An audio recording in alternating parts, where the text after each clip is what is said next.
News 46. Local coverage you can count on.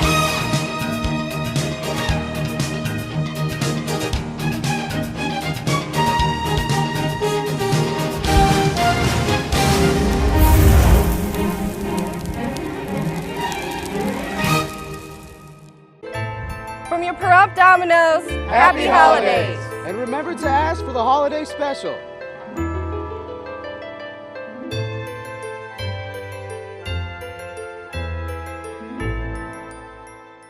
We're having our annual gathering for the volunteers who do so much around town all year long. And so we get together with a luncheon and we have a few goofy prizes and maybe a couple of goofy games, and people get to see that we have not only drivers and respite, but we also have Sheriff's Auxiliary, the library, telephone tree, the drivers. So we all get together at least once a year so we can see the other areas of the town that are covered by different volunteer groups.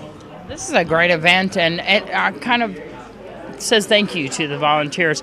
You have volunteers in RSVP, Retired Senior Volunteer Program, but you also provide money for people who drive.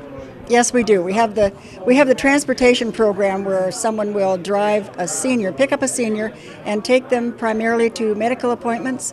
And when we have enough drivers, we will also take the seniors shopping, haircut, library, the bank, those kinds of things. How rewarding is it to be a volunteer for a program like RSVP? I think it's great. I can't imagine not doing it now that I've been here 5 or 6 or 7 years. And people are so thankful that we're here. And that's what makes us keep going. It makes me feel good, to be honest with you. How many volunteers do we have now? We have 41. 41, there you go.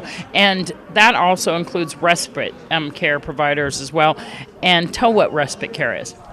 Respite care is where a person, one of our volunteers, goes into a home for 4 to 5 hours at a time to allow the family or the paid caregiver to take a break from their 24-hour-a-day, 7-day-a-week responsibilities.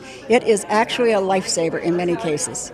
It really saves lives. It really helps out the family members. It's so important for them to have their time on their own so that they can recharge and kind of, take care of anything that they want to take care of by themselves without having to worry. Exactly, and if they want to go down to the duck pond and take a walk, if that's what keeps your sanity, that's what you need to do. Because unfortunately, 60% of the caregivers die before their patient. And what happens to the loved one, the patient then? They need to be supported by the community in a care home somewhere. So respite is a much better answer, I think. And what I see on a daily basis, I really do believe it's a great answer for this issue. The telephone tree, anybody can help volunteer for this too as well, right? Yes, exactly. And you can call as many people as you feel like during the week and just make sure that they're okay.